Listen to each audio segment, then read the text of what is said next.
Hello student, আজকের আমরা এই বিটিএ টেস্ট পেপারের 2024-25 জিওগ্রাফির 277 নম্বর পেজ সলভ করব। দেখো, একদম প্রথম প্রশ্ন, অবরোহণের প্রক্রিয়া নয়, এগুলোর মধ্যে হবে সঞ্চয়ী ভবন, এটি অবরোহণের প্রক্রিয়া নয়। তারপরে সুন্দরবনকে ওয়ার্ল্ড হেরিটেজ সাইট এর স্বীকৃতি দেওয়া হয়েছে 1887 খ্রিস্টাব্দে। তারপরের প্রশ্ন, একটি নির্দিষ্ট আয়তনের বায়ুতে জলীয় বাষ্পের প্রকৃত পরিমাণকে বলা হয় চরম আর্দ্রতা। তারপরের প্রশ্ন, জিওট্রপিক বায়ু হলো জেড বায়ু। তারপরের প্রশ্ন, মোরাকোটালের ক্ষেত্রে কোন তথ্যটি সত্য? এটা হবে গ, শুধুমাত্র কৃষ্ণপক্ষের অষ্টমী তিথিতেই হয়ে থাকে। তারপরের প্রশ্ন, সোমালি স্রোত দেখা যায় ভারত মহাসাগরে। তারপরের প্রশ্ন, জমা জৈব বর্জ্য থেকে যে গ্যাসটি উৎপন্ন হয় তা হলো মিথেন। তারপরের প্রশ্ন, সিন্ধু নদের দীর্ঘতম উপনদীর নাম হলো শতদ্রু। ওকে। তারপরের প্রশ্ন, ভারতের প্রায় কত শতাংশ অঞ্চলে পলিমাটি দেখা যায়? এটা হবে 46%। তারপরের প্রশ্ন, হার্ড প্যান গড়ে ওঠে নিচের কোন অঞ্চলের মৃত্তিকাতে? হিমালয়ের মৃত্তিকাতে, হয়তো হিমালয় অঞ্চলের মৃত্তিকাতে হার্ড প্যান গড়ে ওঠে। তারপরের প্রশ্ন, হিন্দুস্তান শিপইয়ার্ড অবস্থিত বিশাখাপত্তনমে। তারপরের প্রশ্ন, ভারতের লিঙ্গানুপাত সব থেকে কম 2011 সালের আদমশুমারি অনুযায়ী হরিয়ানায়। তারপরের প্রশ্ন, ব্যাক ওয়াটার্স এর একটি উদাহরণ হলো অষ্টমুদি। তারপরের প্রশ্ন, একটি নিষ্ক্রিয় সংবেদক হলো MSS। তারপরের প্রশ্ন, আমরা শুদ্ধ অশুদ্ধতে যাব। দেখো, একদম প্রথম প্রশ্ন, কলকা নদীর এল ক্যানন দা ড্যাশ পৃথিবীর গভীরতম গিরিখাত, এটা হবে শুদ্ধ। তারপরের প্রশ্ন, পর্বতের প্রতিবাদ ঢালে বৃষ্টি ছায়া অঞ্চল বিরাজ করে, এটা হবে অশুদ্ধ। এর শুদ্ধটা হবে অনুবাদ। আর যে লেখা আছে অনুবাদ হলো দ্বিতীয়টাই অনুবাদ। তারপরের প্রশ্ন, অ্যানিমোমিটারের সাহায্যে বায়ুর গতিবেগ মাপা হয়, এটা হবে শুদ্ধ। তারপরের প্রশ্ন, নিরক্ষীয় অঞ্চলে সমুদ্র জলের লবণতা সর্বাধিক থাকে, এটা হবে অশুদ্ধ। এটা হবে ক্রান্তীয়, হলো নিরক্ষীয় অঞ্চলে নয়, ক্রান্তীয় অঞ্চল হবে, শুদ্ধটা হবে। হ্যাঁ। তারপরে পুনর্নবীকরণের ফলে পুরনো খবরের কাগজে কাঁচামাল হিসেবে ব্যবহার করে কাগজ উৎপাদন করা যায়, এটা হবে শুদ্ধ। তারপরে প্রশ্ন, শ্রীলঙ্কা ভারতের স্থল সীমানা সংযুক্ত একটি প্রতিবেশী রাষ্ট্র, এটা হবে অশুদ্ধ। জল সীমানা হবে শুদ্ধ। ওকে, মানে স্থলের জায়গায় জল যদি থাকতো তাহলে এটা শুদ্ধ হতো। ওকে। তারপরে প্রশ্ন দেখো, পর্ণমোচী অরণ্যের একটি প্রধান বৃক্ষ হলো পাইন। হলো পর্ণমোচী অরণ্যের একটি প্রধান বৃক্ষ হলো পাইন, এটা অশুদ্ধ। এর শুদ্ধটা হবে সরলবর্গীয়। সরলবর্গীয় অরণ্যের একটি প্রধান বৃক্ষ হচ্ছে পাইন। যাই হোক, শুদ্ধ মানে যেটা ভুল আছে সেটা ঠিকটা বলে দিচ্ছি, তার কারণ ঠিকটা জানলে তোমাদের শর্ট প্রশ্ন যদি আসে বুঝতে সুবিধা হবে। আচ্ছা, 4 ডিগ্রি ইন্টু 4 ডিগ্রি বিস্তার বিশিষ্ট টোপোশিটের RF হলো 1:50,000, এটা কিন্তু ভুল, এটা হবে 1:1,00,000। হলো মানে ভুল বলতে এটা অশুদ্ধ, হবে হচ্ছে 1:1,00,000।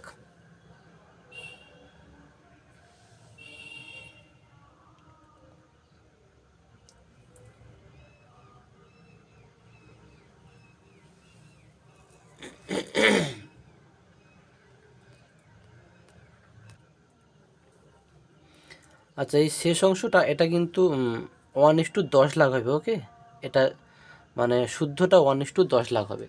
তার পরের প্রশ্নে দেখো আমি যাচ্ছি, শূন্যস্থান পূরণ। দেখো লিখে দিয়েছি, তোমরা নিশ্চয়ই দেখতে পাচ্ছ। হিমবাহ ও জলধারা বাহিত নুড়ি, বালি, কাঁকর ইত্যাদি সঞ্চিত হয়ে দীর্ঘ সংকীর্ণ আঁকাবাঁকা শৈলশিরার ন্যায় ভূমিরূপকে এসকার এসকার বলে। তার পরের প্রশ্ন, ওজোন গ্যাসের ঘনত্ব পরিমাপের একক হলো ডবসন ডবসন। তার পরের প্রশ্ন দেখো, সেলুলোজ সেলুলোজ বর্জ্য ড্যাশ শিল্প থেকে নির্গত হয়? কাগজ। ওকে। তার পরের প্রশ্ন, পৃথিবীর ওপর চাঁদের আকর্ষণের মান সূর্যের তুলনায় প্রায় কত গুণ? 2.2 গুণ বেশি। ওকে। তার পরের প্রশ্ন, হিমালয়ের 4000 মিটারের উপরে ড্যাশ উদ্ভিদ দেখা যায়? আলপীয় উদ্ভিদ দেখা যায়। তার পরের প্রশ্ন, ভারতে সর্বাধিক জলসেচ করা হয় ড্যাশ পদ্ধতিতে? কূপ ও নলকূপ পদ্ধতিতে। তার পরের প্রশ্ন, ভারতের দীর্ঘতম জাতীয় সড়ক হলো ড্যাশ? এটা হবে NH-44 হলো। তারপরে উপগ্রহ চিত্রের ক্ষুদ্রতম একক হলো পিক্সেল। ওকে, উত্তরগুলো লিখে দিয়েছি, আশা করি তোমাদের বুঝতে অসুবিধা হচ্ছে না। তারপরে দেখো 2.3 প্রশ্নগুলো, একটি বা দুটি শব্দ উত্তর দাও। বলছে নদী বাঁকের কোন দিকে ক্ষয় বেশি ঘটে? অবতল দিকে উত্তর হবে। তারপরে তুষার ভক্ষক বায়ু কোন বায়ুকে বলা হয়? এটা হবে চিনুক। তুষার ভক্ষক বায়ু চিনুক বায়ুকে বলা হয়। তারপরের প্রশ্ন, কোন মহাসাগরে ঋতু পরিবর্তনের সঙ্গে সমুদ্র স্রোতের 180 ডিগ্রি দিক পরিবর্তন ঘটে? কোন মহাসাগরে? এটা হবে ভারত মহাসাগরে। তারপরে DDT এর সম্পূর্ণ নাম দেখো একদম উপরে লিখে দিয়েছে, এই যে ডাইক্লোরো, দেখতে পাচ্ছ নিশ্চয়ই, ডাইফিনাইল ট্রাইক্লোরো ইথেন। ওকে। তার পরের প্রশ্ন দেখো, ভারতের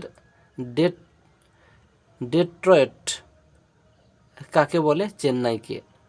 তারপরে পশ্চিমঘাট পর্বতমালার দক্ষিণতম গিরিপথটির নাম পলঘাট। তারপরের প্রশ্ন, পার্বত্য ঢালে ভূমিক্ষয় রোধের একটি কৃষি পদ্ধতির নাম ধাপ চাষ। তার পরের প্রশ্ন, মৌজা মানচিত্রের স্কেল কত? এটা 1:3693। ওকে। তারপরে দেখো বামডিক আর ডানডিক মেলানো আছে। দেখো ভারতের প্রবেশদ্বার, এটা হবে মুম্বাই। তারপরে দেখো মরুভূমি গবেষণা কেন্দ্র, এর সোজা লিখবে যোধপুর। তারপরে বৃষ্টিছায়া অঞ্চল, এর সোজা লিখবে শিলং। তারপরে কয়াল, এর সোজা লিখবে কেরল উপকূল। তারপরে 2 নম্বরের প্রশ্নগুলো যাচ্ছি, যেগুলো একটু ভালো করে করবে, কেন এই একই প্রশ্ন 3 নম্বরেও আসবে। ওকে। আচ্ছা, পলল শঙ্কু কি? দেখো উত্তর আমি দেখিয়ে দিচ্ছি। দেখো পলল শঙ্কু এখান থেকে সংজ্ঞা লিখবে, উৎপত্তি লিখবে, এতদূর লেখো।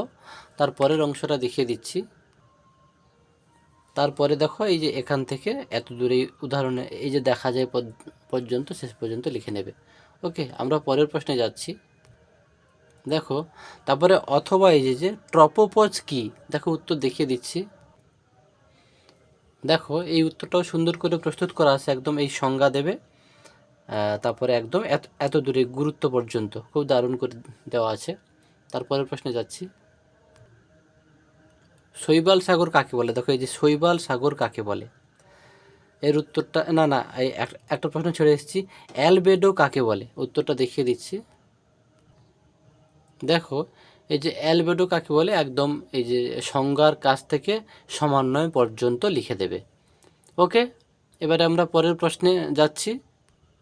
দেখো পরের প্রশ্ন আছে শৈবাল সাগর কাকে বলে? দেখো উত্তরটা দেখিয়ে দিচ্ছি। দেখো এই যে শৈবাল সাগর বা সার্গাসো সমুদ্র, এটা কিন্তু মাথায় রাখবে, শৈবাল সাগর বা সার্গাসো সমুদ্র। তো বলতে পারে এরকম প্রশ্ন যে সার্গাসো সমুদ্র কি, তোমরা তখন ঘাবড়ে যেও না। খুব গুরুত্বপূর্ণ প্রশ্ন, দেখতেই পাচ্ছ প্রচুরবার পরীক্ষা আসে। এটা একদম এখান থেকে সংজ্ঞা লিখবে, অর্থ লিখবে, তারপরেরটা দেখিয়ে দিচ্ছি। দেখো তারপরে সৃষ্টির কারণটা দিয়ে দেবে। ওকে, তারপরে উদাহরণ বলে এমনি ওই আটলান্টিক মহাসাগরের সমুদ্র স্রোত আর প্রশান্ত মহাসাগরের সমুদ্র স্রোত, এই শুধু পয়েন্ট দুটো তুলে দেবে মানে উদাহরণ বলে। ওকে, আচ্ছা পারলে এই যে বৈশিষ্ট্য দুটো তিনটে মতো দিয়ে দেবে, ও উত্তরটা আরও সাজানো গোছানো হবে। ওকে, তারপর প্রশ্ন দেখো এই যে ই বর্জ্য কাকে বলে, দেখো উত্তর দেখিয়ে দিচ্ছি। দেখো এই যে দেখতে পাচ্ছ 15 দাগের উত্তরটা ই বর্জ্য বা ই ওয়েস্ট, মাথায় রাখবে ইংলিশটাও, এই প্রভৃতি পর্যন্ত লিখবে। ওকে ওকে, তারপরের প্রশ্নে যাচ্ছি। তারপরের প্রশ্ন দেখো কম্পোস্টিং কাকে বলে, দেখো উত্তরটা দেখিয়ে দিচ্ছি। দেখো এই যে কম্পোস্টিং দেখছো, কম্পোস্টিং সংজ্ঞা দেবে আর পদ্ধতি দেবে, এত দূর লিখে দেবে, এখান থেকে এত দূর লিখে দেবে, একদম সঠিক উত্তর হয়ে যাবে। তারপরে প্রশ্ন দেখো এই যে অনুসারী শিল্প বলতে কী বোঝো, দেখো উত্তর দেখিয়ে দিচ্ছি। দেখো এই যে অনুসারী শিল্প বা ডাউন স্ট্রিম ইন্ডাস্ট্রি, এটা বারবার আসছে এই প্রশ্নটা, তো এখান থেকে এত দূর একদম দেখে দেখে লিখে নেবে। তারপরের প্রশ্ন দেখো এই যে ভারতের সোনালী চতুর্ভুজ কী, দেখো উত্তরটা দেখিয়ে দিচ্ছি। দেখো এই যে সোনালী চতুর্ভুজ বা এই যে গোল্ডেন কোয়াড্রিল্যাটারাল, এটা ইংলিশটাও মাথায় রাখতে পারো। আচ্ছা এই সোনালী চতুর্ভুজ সংজ্ঞাটা লিখবে, তারপরে দৈর্ঘ্য দেবে, প্রকল্পটাও দেবে, তারপরে সবশেষে প্রকল্পটা যদি নাও দাও গুরুত্বটা কিন্তু 100% দেবে। ওকে, গুরুত্বটা 3-4টে দেবে। তারপরে দেখো এই যে সামাজিক বনসৃজন কাকে বলে, উত্তরটা দেখিয়ে দিচ্ছি। দেখো দেখো এই যে সামাজিক বনসৃজন, এই সংজ্ঞাটা দেবে, মানে পুরো এখান থেকে এতদূর দেবে, তারপরে দৃষ্টান্ত দেবে, মানে উদাহরণ দৃষ্টান্তটা দেখিয়ে দিচ্ছি।